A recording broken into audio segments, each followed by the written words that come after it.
Hello and welcome to the Stash-down Diaries. My name is Jen and this is my YouTube channel where I talk all about my knitting and sometimes other crafts might creep in.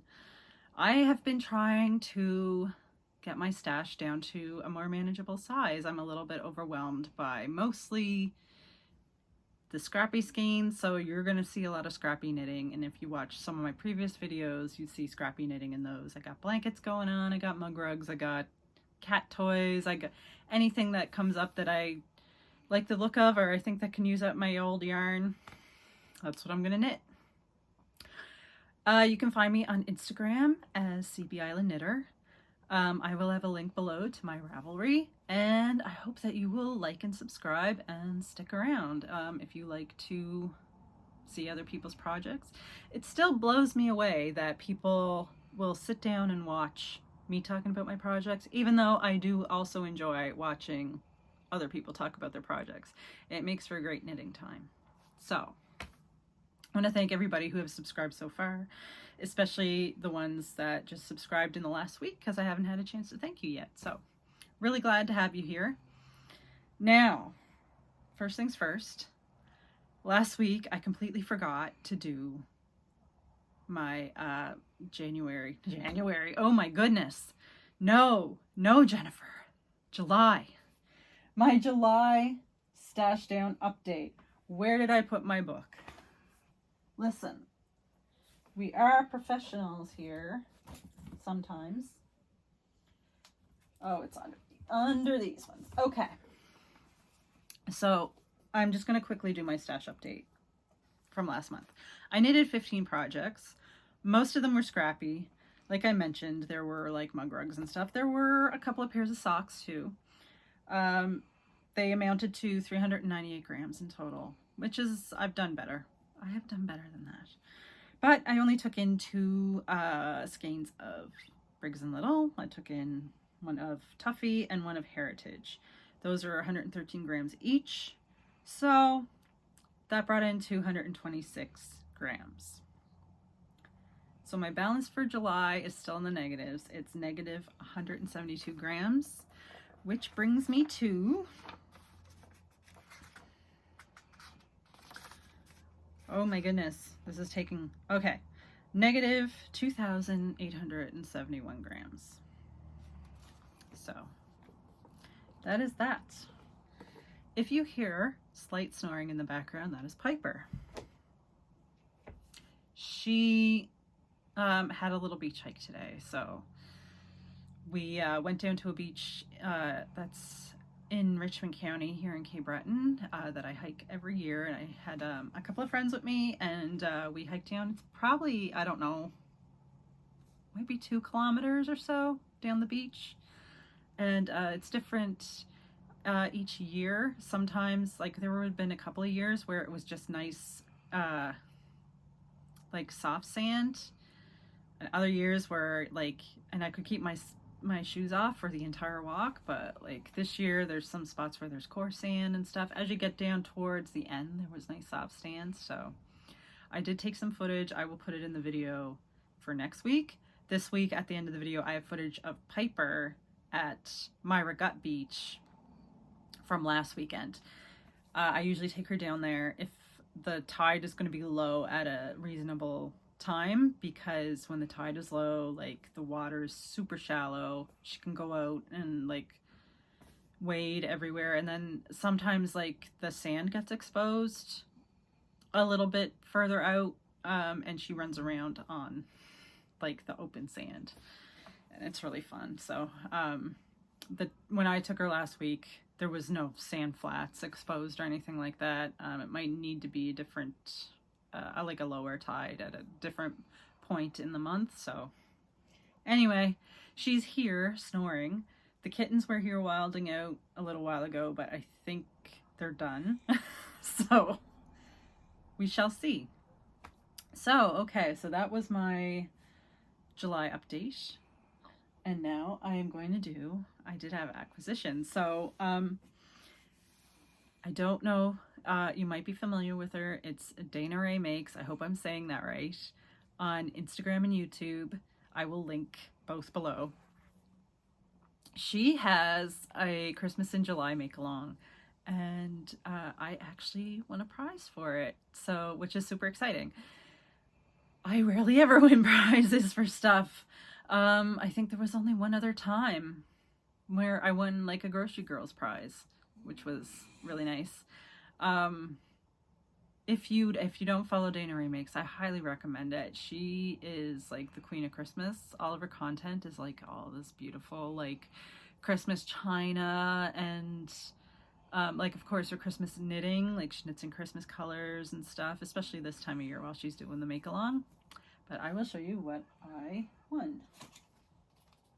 So this is the package. There was actually 2 mini bars in here too, but of course I already ate those. I've had this for almost a week now. So there's some minis that came from Utopia Fiber Art.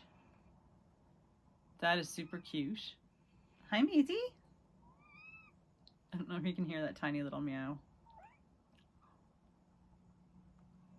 She's adorable. So these are so pretty. I don't like, there were no colorway names with them or anything. Hi, baby. What's going on? She's purring. I'm gonna look at the camera. Say hi.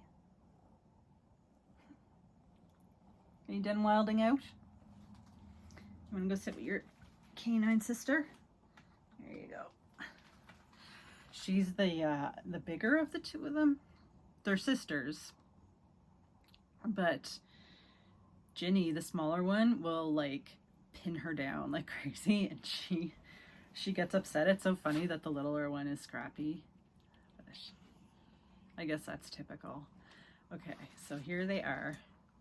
I love these 2 together. I would totally look up, well, I already looked up her Instagram, but I tried to find these 2 if I could.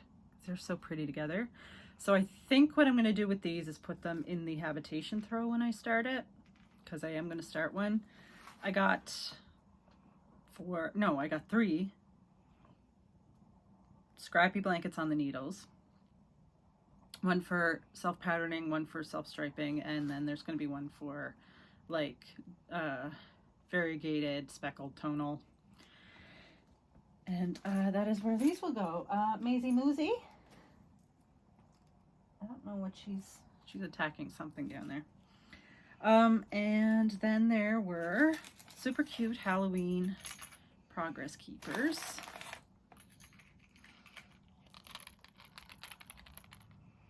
There they are. I cannot get enough of that gummy bear. That is the cutest. So I'm going to start using these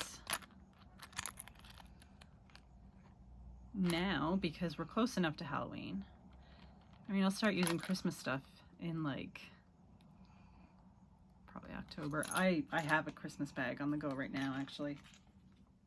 So these are from Fairy Crafty Creations.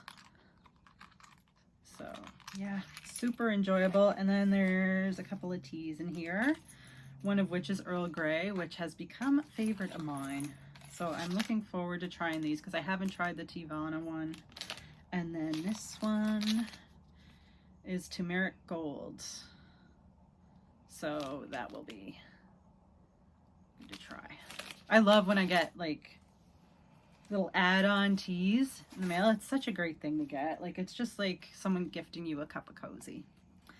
So those are 48 grams.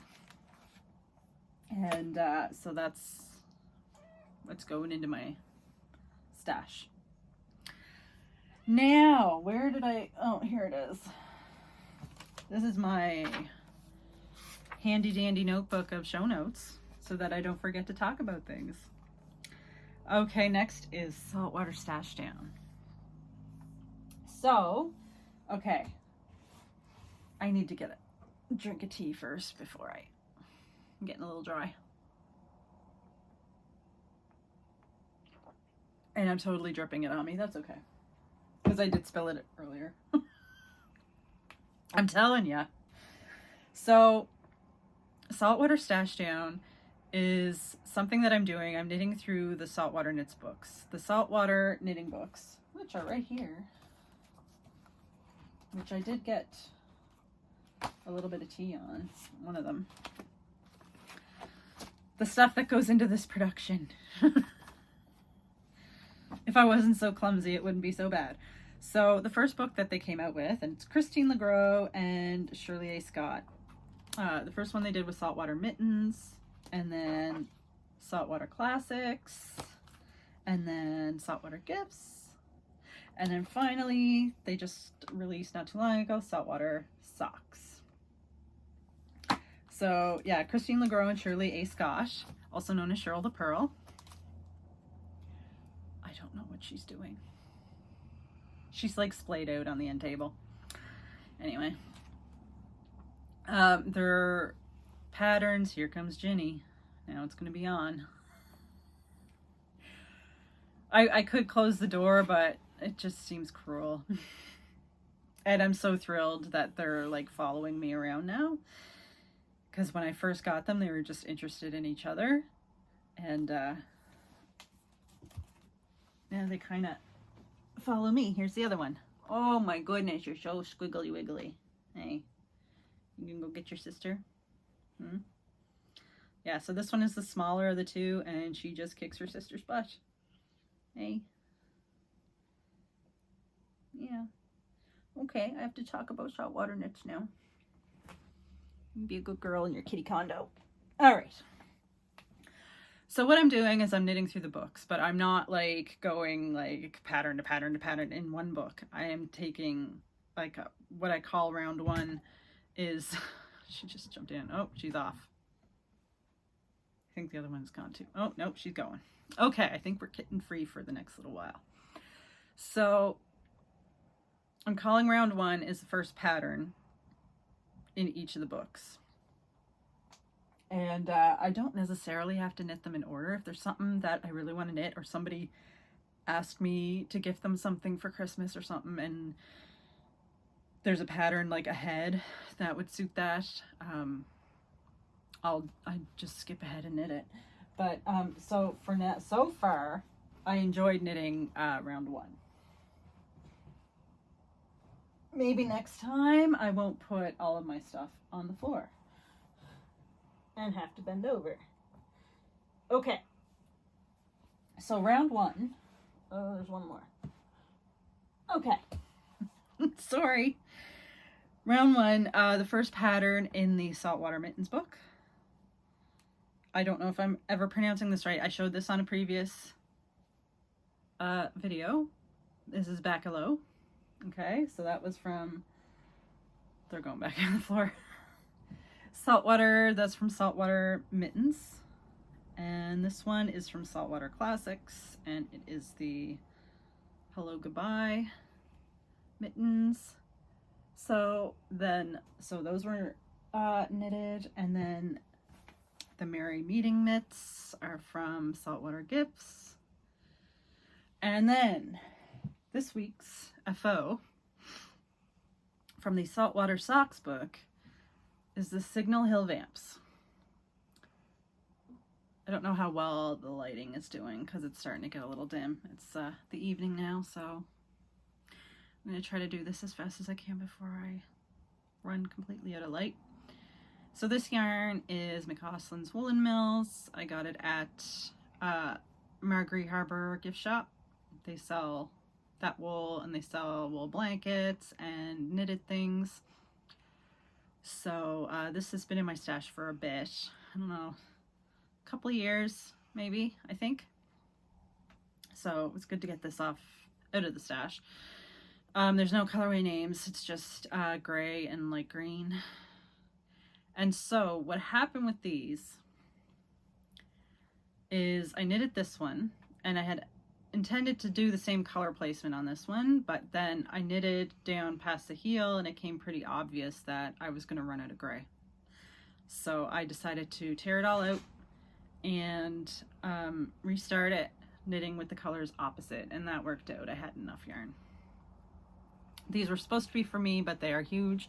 Like Vamps are supposed to be bigger. They're meant to go over your socks inside your boot, so they're meant to be bigger than your socks, but these I was going to do that with these, but they're way too big. So I think they're going to go in my general slipper basket for when I have guests. So somebody might want to slip these on in the winter time. My house, I keep it fairly chilly because oil costs a lot of money. Anyway, so round 1 of saltwater knits is done with the conclusion of these. And I'm not going to start round 2 right away. I'm going to do, I mentioned in my last video that I got the Briggs & Little soft spun in black to do like those like honeycomb mitts. So I'm going to do those because that'll knock off another really old skein yarn from like 2012 in my stash. So I'm going to do those, and then I have another like older skein that I call the Elder Stash that I'm going to make a hat out of to try to use that up. So that is those. The plan is to start round 2 in September, I think. And if you want to find out more about Saltwater Knits, there's a great Facebook group. It's like my favorite Facebook group, or one of them. Everybody knits the patterns in the books or similar patterns to those and shares them in the group. So I will link that below. If you have Facebook, you might be interested in that. So more finished objects. I said I was going to show my Tan House Brook shawl. Ooh, darning needle.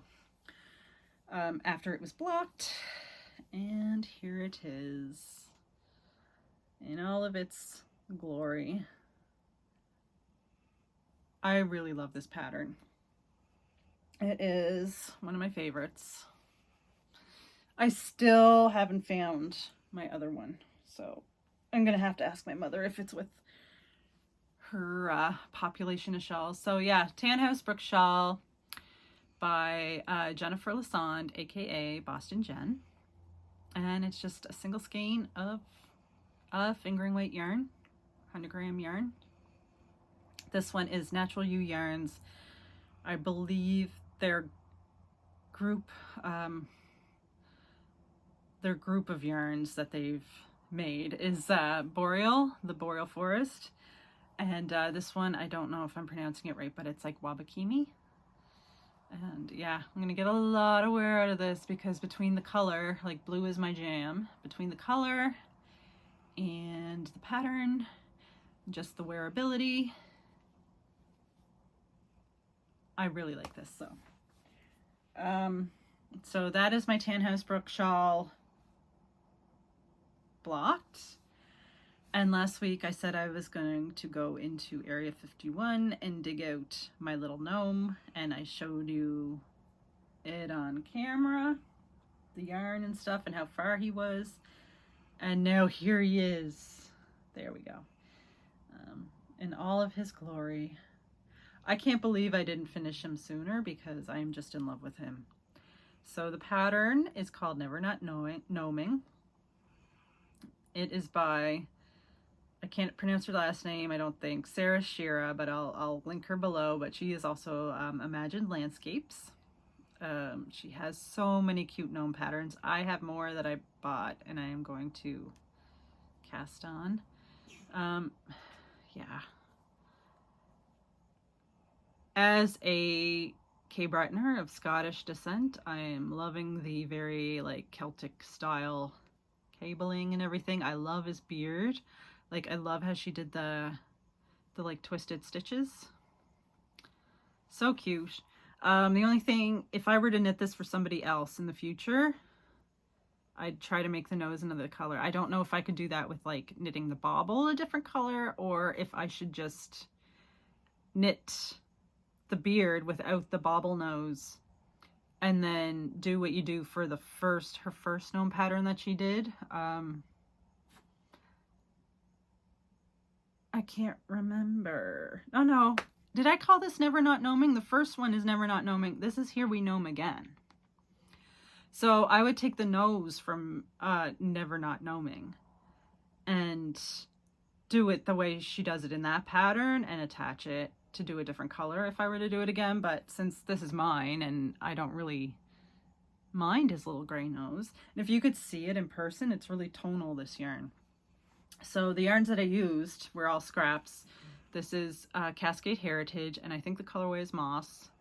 This is Loopy U Seasoning Series in Tickety Boo. This is Madeline Tosh Merino Light in the Opaline colorway, and that is actually the colorway my other Tan House Brook shell is, so I'd really like to find that. And this is Tosh Merino Light in Antler. The lighting is starting to get weird. So he was 48 grams of yarn out. So that evens off the stash in for this month. So now I just got to work on trying to beat the Briggs & Little that I bought last week. We shall see. Yeah, so really love him. I think that's it for FOs. This is not really an FO because it doesn't have tassels yet, but I mentioned last week that I was going to try to use up this yarn. So this is a mug rug. This is the Belmead yarn. I held it double because it's like kind of a fingering weight. Held it double, and I think I used a size 6 needle, and I did more repeats of the pattern. The Sunday mug rug pattern, and yeah, it just needs tassels, and then that's done. So not quite an FO, but close.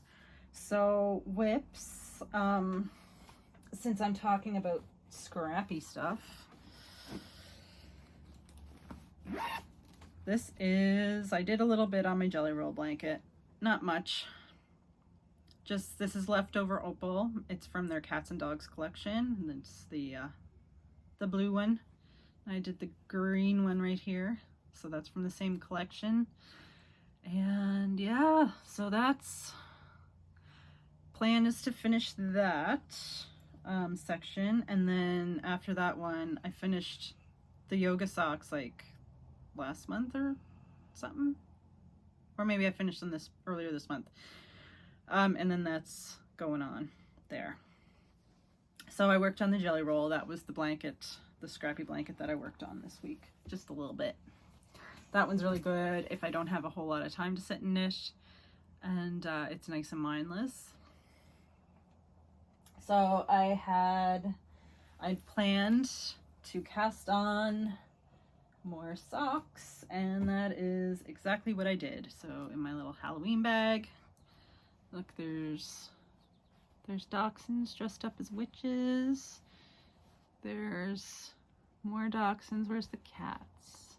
Oh yeah, there we go. The cat dressed as a pirate just sends me. I thought there were more cats. Oh yeah, there's 2 more up there. Super cute. So yeah, I'm busting out the spooky season stuff. I'm not very far along in this one. This is going to be the Feather Vein Socks by Helen Stewart of Curious Handmade. I love her patterns. I have so many of her sock patterns. I get her Handmade Sock Society pattern collection every time she puts it out. They're going to be like, you can't tell now because it's only the cuff that's done, but a very like pretty, like kind of lacy pattern. And that is the color. There we go. It is another skein of Natural You yarns. It's another one that is from my 40th birthday yarn crawl. All those yarns that I'm trying to work through so that they don't end up languishing in stash like their predecessors, their birthday predecessors and stuff. This colorway is Magnolia in Bloom. So that is that. So after I finish using up my Natural You yarns, I might go buy more Natural You yarns. Because Tracy's Rolling Yarn Shop has them now too. But like if I go visit my brother, it's super easy for me to just pop up there. So that was one pair of socks that I cast on, and I am a bit farther along in the other ones. I made shorties. So this is Nomadic Yarns. I can't remember the base, but it's Rhinebeck Sweater Weather is a colorway. It is one of my all-time favorite self-striping colorways. I've had it in my stash for a while, and I did knit socks out of it, but it was when I was trying out the short row heel, which was some time ago now. And the short row heel, I like knitting it, but wearing it, not so much. It doesn't fit as well as the heel flap and gusset. So I am doing, like, I still wear them. They're fine. They fit, just not as nicely as the heel flap and gusset. There's like, it's like they push forward or something in bunch. I don't know. If you have heel flapping or short row heel socks, you might know what I'm talking about if you tried them and they didn't fit your feet either. But anyway, so I wanted to go for round 2 and use up the yarn. Whatever is left will go into my northeasterly blanket, because that's the self-striping one. So I hope there's a bit left, because I'd love to have this yarn in that blanket as well. And that's just the second cuff. So that is what I've been working on. Oh no, there's one more thing. There's one more thing that I showed you last week, and it is Muscle Burrow round 2. And I think this is the thing that I'm going to be working on this evening. So here it is. Last time I was down here. It's amazing. Like, you'd think a fingering weight tube would take forever to knit, but this is just like, you sit down to watch a show or something and I'm not like looking, I'm just knitting and knitting and knitting and knitting, and next thing I know, like, yeah, all of that knit. So if you haven't watched my previous video, I had this finished and I had a rib section in the middle of it, and I didn't knit it long enough so that I could fold it up the way I would like. So I just decided, like, the yarn is really, I really love this colorway, and I didn't want to waste it on a hat that I wasn't going to really wear that much because it didn't fit the way I want it. So I just frogged it all down past the ribbing and decided to not do ribbing after all. And now I'm re-knitting it, the whole thing, and I'm going to make it longer so that it will fold up nicely. So yeah, that's what I'm going to work on tonight. So my plans for this week: finish this, finish this, finish the shorties, and I think that will do it for the week. Then I will have some FOs. Oh, and maybe I'll finish that blue section on the Jelly Roll blanket. I don't know. Usually, like my knitting, I don't put too much pressure on myself. I just kind of play it by ear. But there are a lot of YouTube channel videos for me to catch up on this week, so. Okay. So I think that's it for this week. I am working to try to, like, improve my channel a little bit. I already really like the relocation. I think the sound is better in here. And I'm going to go through and redo my thumbnails, I think, to make them more cohesive and make the titles more cohesive, and maybe look like an actual knitting YouTuber instead of just doing things willy-nilly. And I'm going to stick, I think, to the weekly one. And it's still like almost 30 minutes long. So I blame the kittens. Piper is just so out. It's so wonderful. She's going to be so snuggly tonight. So I will see you again next weekend. And I will have footage next weekend of today's beach adventure. But in a moment, I will show you footage of last week's beach adventure at a different beach. So I hope you have a wonderful week ahead. Don't forget to like and subscribe. Check me out on Instagram at CB Island Knitter if you want to be up to date with things as I finish them, because I post most of my finished objects, and there's way more kitten and Piper content there. And I will see you next week. Bye.